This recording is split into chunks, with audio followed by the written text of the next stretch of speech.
NCERT आधारित पाठ्यक्रम आधारित कक्षा 8वीं गणित प्रश्न पत्र भाग 1 शासकीय प्राइवेट एवं ओपन विद्यालय के परीक्षार्थियों के लिए, ओपन स्कूल के परीक्षार्थियों के लिए यहाँ पर हम एक प्रश्न पत्र आपके लिए लेकर आए हैं। इसका हम आज आपके सामने भाग 1 प्रस्तुत कर रहे हैं।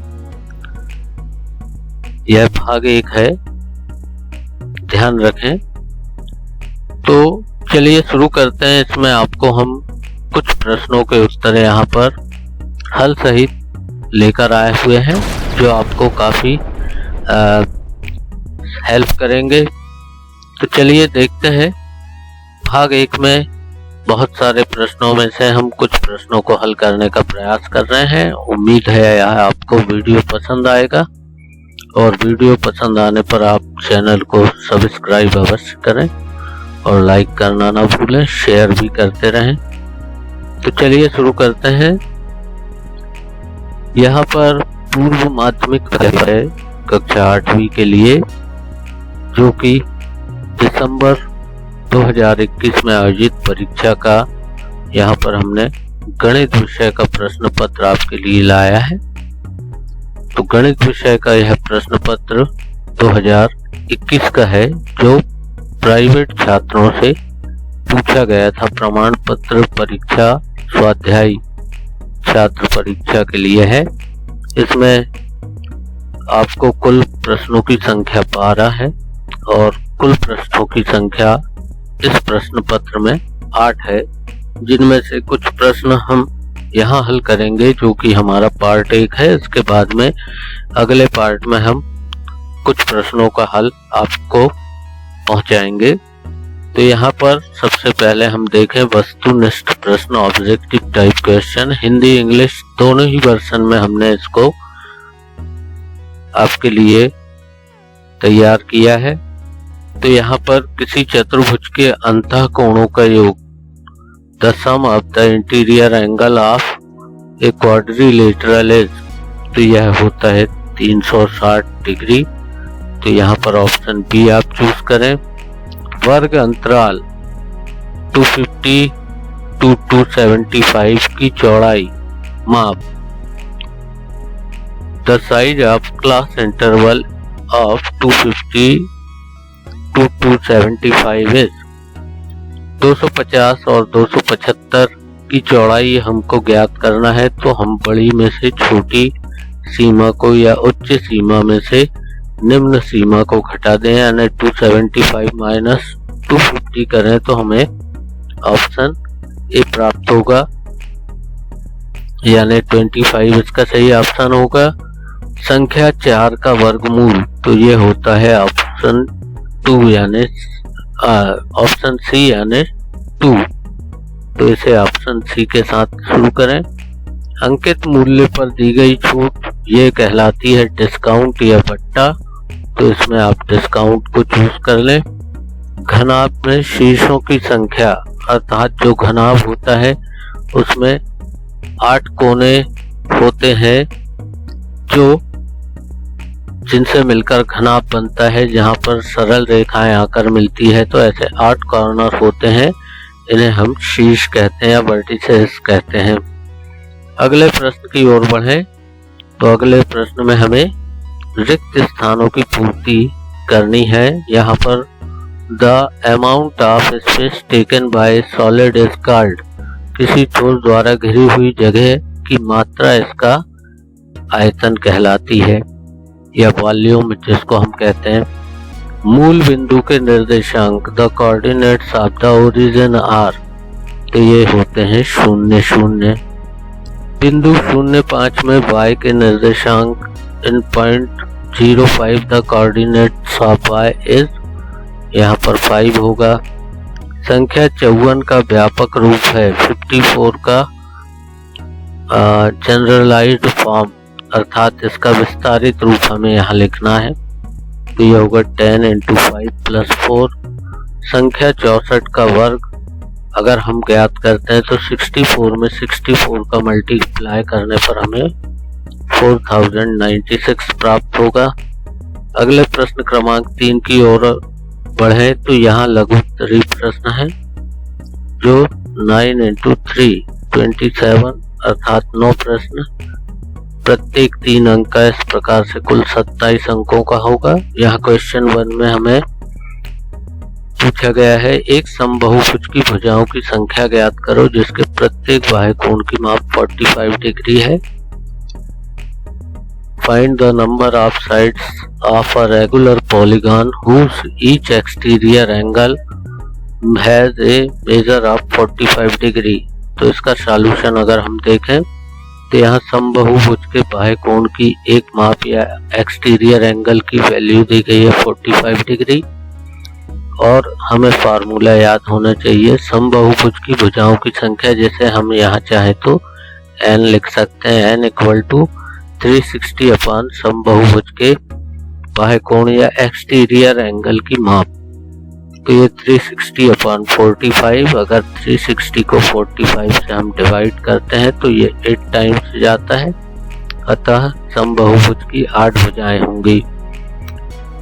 क्वेश्चन नंबर 3 के सेकंड पार्ट की ओर बढ़े तो सेकंड पार्ट में हमें कहा गया find the square root of 6400 अर्थात संख्या 6400 का वर्गमूल ज्ञात करें। तो इसके लिए हम इस तरह से प्राइम फैक्टराइजेशन मेथड या अभाज्य गुणनखंड विधि का उपयोग करते हैं, जिसमें हम 2 से इसको डिवाइड करेंगे तो हमें 3200 मिलेगा, फिर 2 से डिवाइड करने पर 1600, 1600, 2 से डिवाइड करने पर 800, फिर 800 को 2 से डिवाइड करने पर 400, और इस प्रकार से हमें लास्ट में 5 × 5। तो जब हम रूट के अंदर अंडर रूट चिन्ह के अंदर 6400 को लिखते हैं तो इस तरह से हमें रूट से बाहर निकालने के लिए पेयर बनाने होते हैं। तो यह कुल हमारे पास इस तरह से पेयर बन रहे हैं, 2 का 1 पेयर, दूसरे 2 का 1 पेयर, तीसरे 2 का और चौथे 2 का 1 पेयर और 5 का 1 पेयर। तो इनमें से 2 में से 1 पेयर में से 1 2, दूसरा 2, तीसरा 2, चौथा 2 और 5 बाहर आया। इन सब का मल्टीप्लाई करने पर हमें आंसर 80 मिलेगा। क्वेश्चन नंबर 3 में हम देखें वह सबसे छोटी संख्या ज्ञात करना है, जैसे 5607 घटाने पर पूर्ण वर्ग संख्या प्राप्त हो, उस पूर्ण वर्ग संख्या का वर्गमूल भी ज्ञात करना है। तो यहाँ पर find the least number that must be subtracted from the 5607 so as to get a perfect square. तो इसका जब हम भाग विधि से यहाँ पर हल देखते हैं तो यहाँ 56 और 07 के हम यहाँ पर दाईं ओर से इस तरह से 2-2 के पेयर बनाते हैं। यहाँ पर हम ऐसी वर्ग वाली संख्या चूज करते हैं जिसकी वैल्यू 56 से अधिक ना हो, तो 7 7 49 होता है। यहाँ 56 - 49 करने पर आपको 7 प्राप्त होगा। अगला पेयर 07 है, इसे हमने यहाँ पर उतारा। अब 7 में 7 करें तो यह हमें 14 मिल जाएगा, 7 + 7। अब यहाँ पर हमें 707 के नियरेस्ट ऐसी कोई संख्या ढूंढनी है। जब यहाँ पर अगर हम 1 रखते हैं तो 141 आएगा। अगर 2 रखेंगे तो 142 का दुगना, 4 रखेंगे तो -576 आएगा। इसमें 4 का ही हम मल्टीप्लाई यहाँ पर कर रहे हैं। तो 131 यहाँ पर रिमाइंडर बचा या शेष बचा। चूंकि शेष यहाँ पर 131 बचा है, इसको 5607 में से सब्ट्रैक्ट करें तो हमारे पास जो नंबर आएगा वो 5476 आएगा। और 5476 का हम अगर डिवीजन मेथड से स्क्वायर रूट फाइंड करते हैं तो यह आता है 74। अगले प्रश्न की ओर बढ़ें तो प्रश्न क्रमांक 3 के चौथे में हमें आयलर के सूत्र का प्रयोग करते हुए बहुभुज में फलकों की संख्या ज्ञात करनी है। यदि शीर्ष यानी वर्टिसेस 6 दिए हों और एज यानी किनारे 12 दिए हों, तो यहाँ पर यूलर्स फार्मूले के द्वारा हमें इसे फाइंड करना है। तो यूलर्स फार्मूले को फाइंड करने के पहले वर्टिसेस यानी शीर्ष होते हैं 6, किनारे यानी एज दी गई है 12, फलक यानी फेसेस ये हमें फाइंड करना है। तो आयलर का सूत्र हमारा होता है F + V - E = 2। यहाँ पर हम F को एज इट इज रहने दें क्योंकि इसे फाइंड करना है। V की वैल्यू, E की वैल्यू और 2 यहाँ पर दिया ही गया है। इन सब वैल्यू को रखने के बाद हमें यहाँ -12 + 6 यानी -6 = 2 या F = 2 + 6 यानी F = हमारे पास आंसर आ रहा है 8। अर्थात दिया हुआ बहुफलक जो है वो अष्टभुज है जिसकी 8 फेस हैं। अगले प्रश्न की ओर बढ़े तो क्वेश्चन नंबर 5 में हमें यह टेबल दिया गया है। इससे हमें एक ग्राफ बनाना है, लीनियर ग्राफ बनाना है। इसमें हम देख लें कि पर्वतीय नगर में हिमपात के दिनों की संख्या यहाँ वर्ष और दिन के रूप में दी गई है टेबल में। तो अगर इसका हम ग्राफ बनाएंगे तो इस तरह से हम x अक्ष पर वर्ष को चुनेंगे और y अक्ष पर दिनों को, और यहाँ पर हमने वर्ष लिखे हैं 2003, 2004, 2005, 2006 और दिनों की संख्या यहाँ 1 से लेकर हमने अधिकतम 12 दिन है और न्यूनतम 5 डे है। तो हमने यहाँ 1 से लेकर के 12 तक के डेज लिखे। पैमाना या स्केल यहाँ पर हमने 1 इकाई बराबर 1 वर्ष x अक्ष पर और y अक्ष पर 1 इकाई बराबर 1 दिन माना है।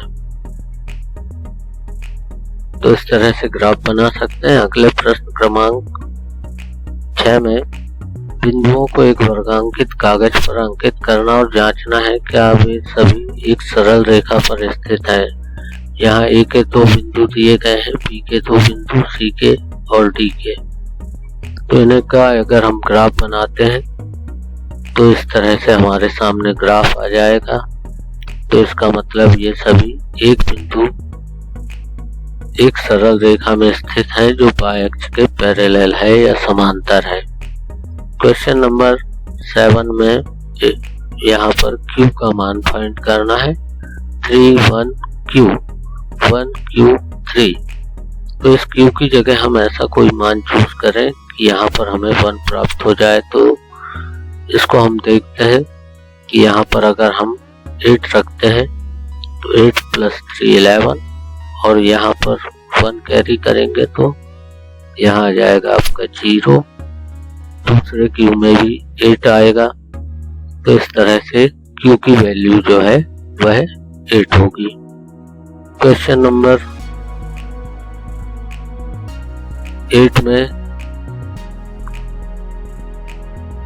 2 1 4 3 6 5 8 7 की 9 से विभाज्यता की जांच करना है डिविजिबिलिटी रूल द्वारा।